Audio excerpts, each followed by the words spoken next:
Takimi i radhës në Ferma VIP në natën e 9 Prime dhuroi spektakël, emocione dhe rrëfime të paparashikuara në ekranin e Vision Plus. Patju Shonje!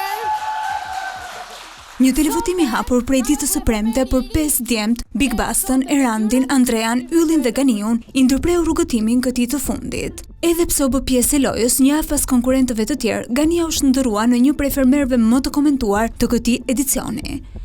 Gania. Ashtu siç parashikohet nga formula e këtij formati, i eliminuari i mbrëmjes kishte mundësinë të zgjidhte kryefermerin. Ganiu ja dha këtë titull Big Mamas, një vendim që pritet të sjellë një kthes të fortë në lojë. Ky prodhim i Vision Plus nuk ndalet së dhuruari mesazhe të fuqishme emocionuese për çdo familje shqiptare.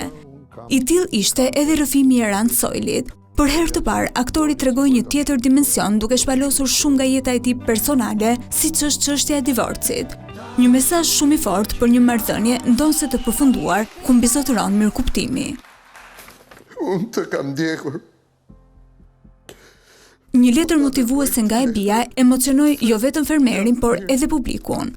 Por surprizat nuk mbaruan këtu. Motra e Erand Soilit, e cila prej kohësh zhvuan nga një sëmundje e rëndë, gjithashtu u shfaq në ekran përmes një telefonate në video, ku tregoi fuqinë e ringritjes sërish, si dhe mbështetjen për aktorin. Na ke nga mbrapa me fuqi madhështore. Dinamikat e kësaj mbrëmje të nëntë tronditën edhe fermerë të tjerë. Ylli u befasua nga një mesazh i papritur. I shefejuara e tij kishte dërguar një mesazh në redaksinë e Ferma VIP.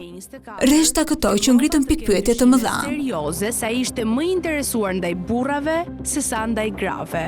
Këto dyshime nuk ishin pa bazuar. Gjatë kësaj jave, Ylli ka treguar se jashtë ka qenë i martuar, por tashmë ka nisur procesin e divorcit.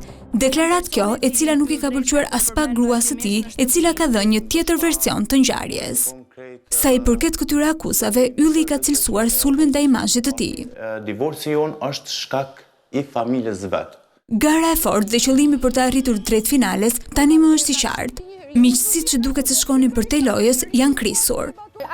Thyerja e përsëritur e rregullave nga Alba bëri që Agai të merrte një vendim të prerë. Ajo do të shkojë automatikisht në një televotim të hënën e ardhshme, së bashku me fermerët e tjerë të nominuar për eliminim. Ti shkon automatikisht në televotimin e ardhshëm. Pesha e sfidave vazhdon të jetë e rëndësishme në këtë program.